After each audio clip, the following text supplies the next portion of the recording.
Superposition of SHM करते हैं। तो एसएचएम के जो एग्जांपल्स अभी तक अपन ने किए उसमें अपन ने देखा कि यदि कोई बॉडी एसएचएम कर रही है तो उसकी गवर्निंग इक्वेशन जो है वो किस तरह से रहती है, x is equal to a sine omega t plus five, ये उसकी गवर्निंग इक्वेशन होती है। ठीक है, तो इसको अपन क्या बोल सकते हैं कि बॉडी जो है वो एक सिंगल हार्मोनिक ऑसिलेशन कर रही है। ठीक है, अच्छा, यदि बॉडी से एक से ज्यादा हार्मोनिक ऑसिलेशन एक साथ कराया जाए तो उस केस में जो नेट डिस्प्लेसमेंट जो होगा, रिजल्टेंट डिस्प्लेसमेंट, वो किस प्रिंसिपल से डिसाइड होता है? सुपरपोजिशन प्रिंसिपल जो है उसी को एक्सप्लेन करता है। ठीक है, तो कोई भी बॉडी एक से ज्यादा हार्मोनिक ऑसिलेशन यानी किस कंडीशन में कर सकती है, तो उसको विजुलाइज करने के लिए सपोज जैसे आप कोई पानी का सरफेस ले लें, एग्जांपल ले रहे हैं अपन इसको विजुलाइज करने के लिए, और पानी के सरफेस पे सपोज ये हमने एक कॉर्क रख दिया। ठीक है, ये कॉर्क है, फ्लोट कर रहा है और पानी का सरफेस अभी डिस्टर्ब नहीं है, नॉर्मल है। अब पानी के सरफेस पे सपोज इस तरफ हमने थोड़ा डिस्टर्बेंस दे दिया है ना, या तो पत्थर गिरा दिया या उसको कॉन्टिन्यूसली हम किसी तरह से डिस्टर्ब कर रहे हैं, तो ये तो आपको मालूम ही, आपने देखा होगा पानी में क्या होता है, रिपल्स प्रोड्यूस होती है। तो पानी में एक वेव प्रोड्यूस होगी इस तरह से, और ये वेव जब कॉर्क तक पहुंचेगी तो ये कॉर्क जो है ऊपर नीचे इस तरह से ऑसिलेट करने लग जाएगा, अपनी जगह पे रहेगा पर ऊपर नीचे ये ऑसिलेट करने लग जाएगा। ठीक है, ये तो आपने ऑब्जर्व किया होगा। अच्छा, सपोज इस वाले डिस्टर्बेंस को हम हटा देते हैं। ठीक है, और तो इमेजिन करके रखें, मतलब मैं डायग्राम में इसको रहने दूंगा, पर इमेजिन करें कि इस वाले डिस्टर्बेंस को हमने हटा दिया है, पानी फिर से प्लेन हो गया है। चलिए मैं दोबारा बना ही देता हूं, पानी को दोबारा से हमने स्टेबल कर दिया, अनडिस्टर्ब्ड बना दिया, और एक दूसरा डिस्टर्बेंस हमने यहाँ पे क्रिएट किया। ठीक है, पानी के, और इस वाले डिस्टर्बेंस में हमने देखा कि भाई एम्पलीट्यूड जो है, मतलब हमने डिस्टर्बेंस ज़्यादा दिया, तो ऑब्वियसली एम्पलीट्यूड जो है इस वेव का जो भी बनेगा यहाँ पे डिस्टर्बेंस का, है ना, वो ज़्यादा होगा। इस वाले केस में सपोज एम्पलीट्यूड यदि A1 है तो इस वाले केस में हम एम्पलीट्यूड थोड़ा सा ज़्यादा ले रहे हैं। ठीक है, तो इस वाले डिस्टर्बेंस के कारण भी वेव बनेगी, थोड़े ज़्यादा एम्पलीट्यूड की वेव बनेगी। ठीक है, और ये जब पहुंचेगी वेव के पास में, तो कॉर्क के पास में, तो कॉर्क जो है फिर एसएचएम करेगा। ठीक है, इस तरह से ऊपर नीचे ऑसिलेट करेगा। ठीक है, अच्छा, इस वाले केस में जो कॉर्क का ऑसिलेशन है वो गवर्न हो रहा है इस वाले डिस्टर्बेंस के कारण, तो इसको हम x1 लिख सकते हैं, जिसका एम्पलीट्यूड A1 है, क्योंकि यहाँ पे हमने वेव जो है प्रोड्यूस की A1 एम्पलीट्यूड की, और साइन सपोज ओमेगा टी बोल देते हैं।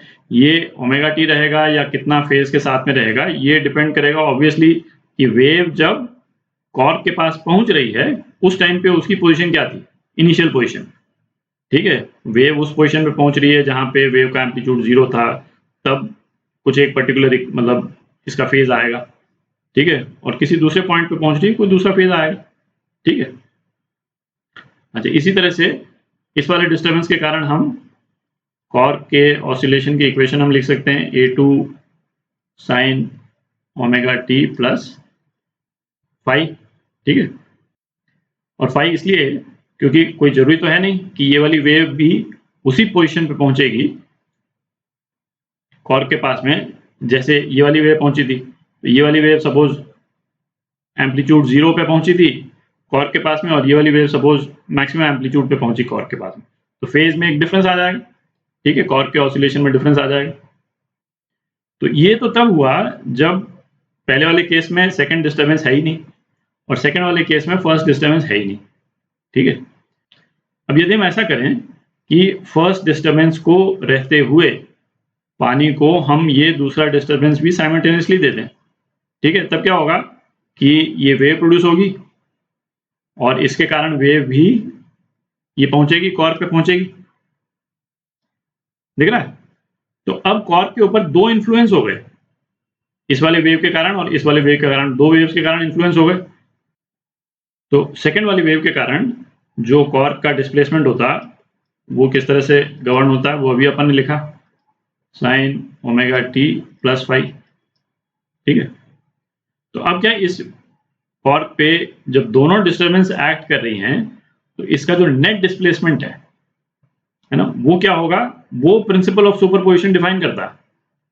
और यदि बिल्कुल सिंपल मैथमेटिकल टर्म्स में लिखें तो वो इन दोनों डिस्प्लेसमेंट्स का अलजेब्रिक सम है।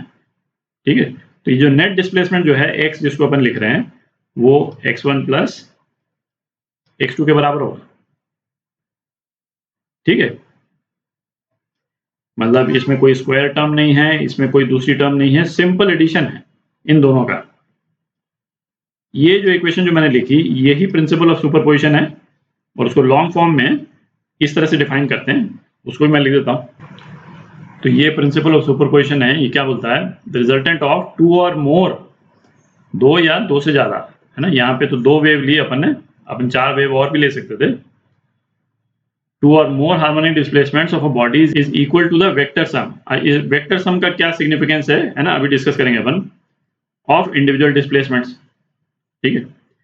इस वाले केस में ये जो मैंने इक्वेशन लिखी ये इनका सिंपल एडिशन कर दिया मैंने, इसमें कोई वेक्टर एलिमेंट नहीं आ रहा।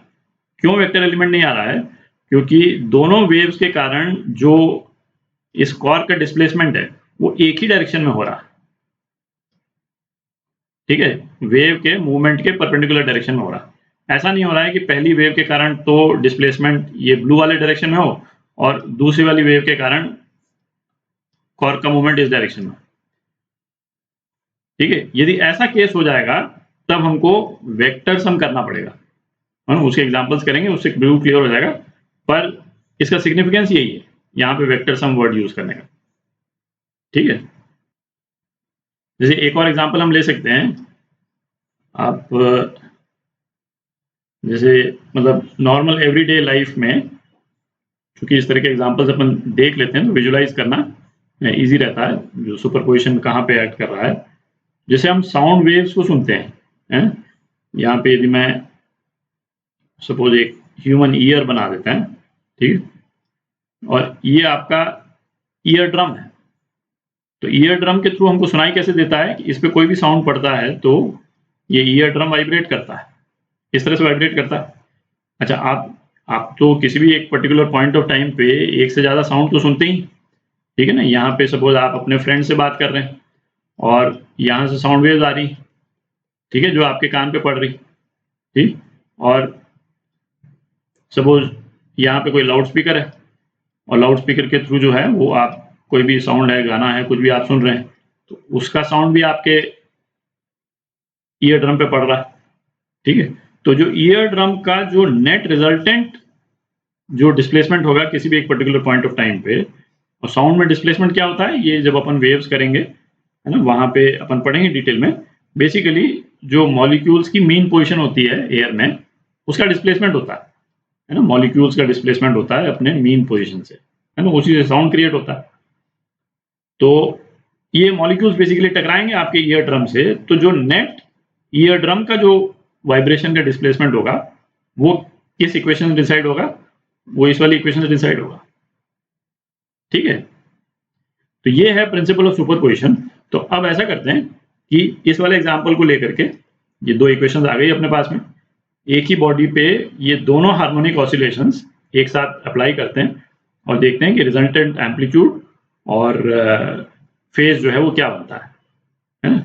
जो रिजल्टेंट ऑसिलेशन होता है उसकी क्या इक्वेशन आती है, तो इसको थोड़ा क्लीन कर लेते हैं। तो इसका रिजल्टेंट निकालते हैं। रिजल्टेंट अपन दो तरह से निकालेंगे, इस वाले वीडियो में तो प्योरली मैथमेटिकली निकालेंगे और दूसरे वाले वीडियो में, है ना, SHM को वेक्टर की तरह डिपिक्ट करके और उसके बाद में वेक्टर सम के फॉर्म में निकालेंगे। ठीक है, तो दोनों तरह से निकालने से आपको अप्रिशिएशन बेटर रहेगा।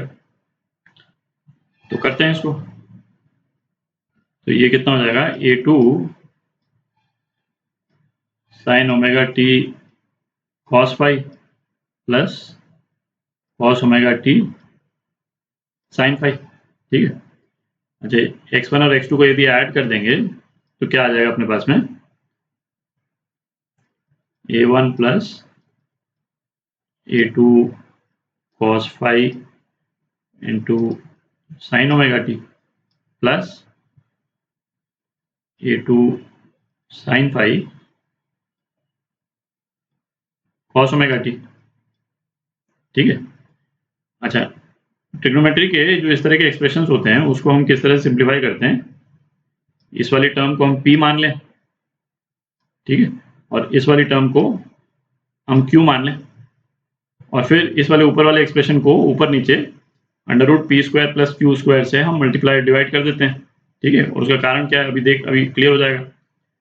तो ये एक्सप्रेशन क्या हो जाएगा, p upon √p² plus q²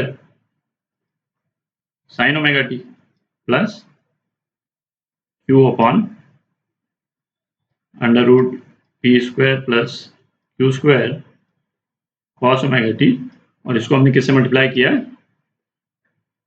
√p² plus q²। अच्छा, ये मल्टीप्लाई करने का पर्पज क्या है, हमने बेसिकली एक ट्राइंगल बना लिया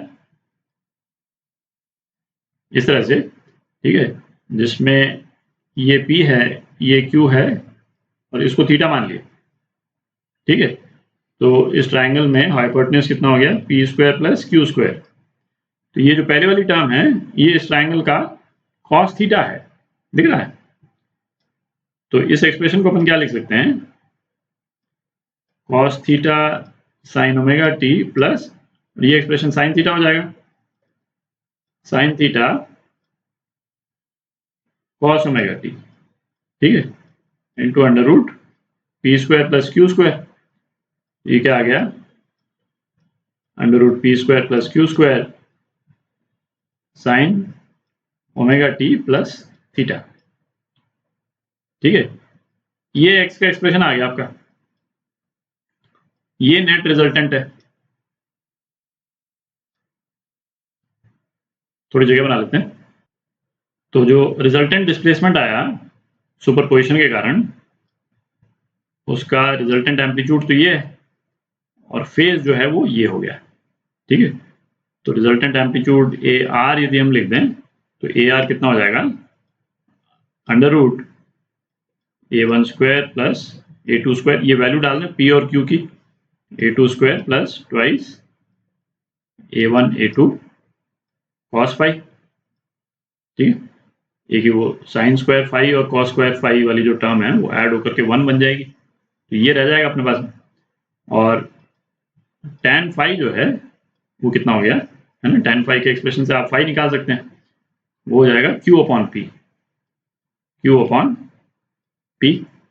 ठीक है, तो ये कितना हो गया, A2 sin phi upon A1 plus A2 cos phi.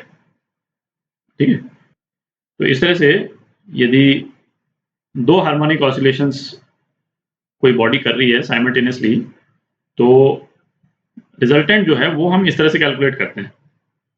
इसमें एक चीज ध्यान रखें, दोनों हार्मोनिक ऑसिलेशंस की फ्रीक्वेंसी सेम है।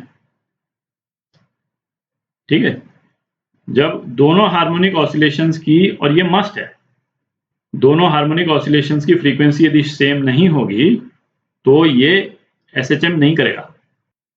ये अपन एक एग्जांपल में देखेंगे, मैंने आपको ग्राफ बना करके मैं दिखाऊंगा कि अलग अलग फ्रीक्वेंसी की यदि ऑसिलेशंस को यदि हम ऐड करते हैं तो किस तरह का ग्राफ बनता है, वो आप है ना अपने आंखों से देख लीजिएगा कि वो SHM नहीं बनता है, कुछ और ही बन जाता है।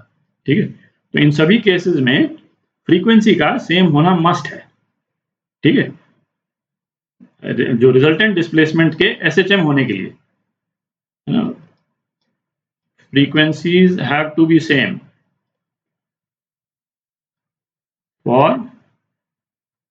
x to be an SHM, है ना, ये इंपॉर्टेंट है इसीलिए मैंने लिख दिया इसको। ठीक है, अच्छा इस वाले केस में तो अपन ने क्या किया, दो हार्मोनिक ऑसिलेशंस को लिया और उसको ऐड किया। ठीक है, अब यदि दो से ज्यादा हो जाए, दो की जगह यदि 4 हो जाए, तो ये तो आपको दिख ही रहा है कि इस वाले तरीके से यदि हम करेंगे तो दो टर्म्स और ऐड हो जाएंगी यहाँ पे, एक टर्म लंबी सी यहाँ पे और एक टर्म लंबी सी यहाँ पे, और वो फाई के साथ में होगा तो फिर दो दो टर्म्स ऐड हो जाएंगी। तो दिख ही रहा है कि बहुत है ना लंबा सा कम्बरसम टाइप का प्रोसेस हो जाता है। तो नेक्स्ट वीडियो में जो है वो इससे एक बेटर टेक्निक हम करेंगे कि हम किस तरह से रिजल्टेंट निकालते हैं दो SHMs का। तो वो नेक्स्ट वीडियो में देखते हैं अपन। ठीक है।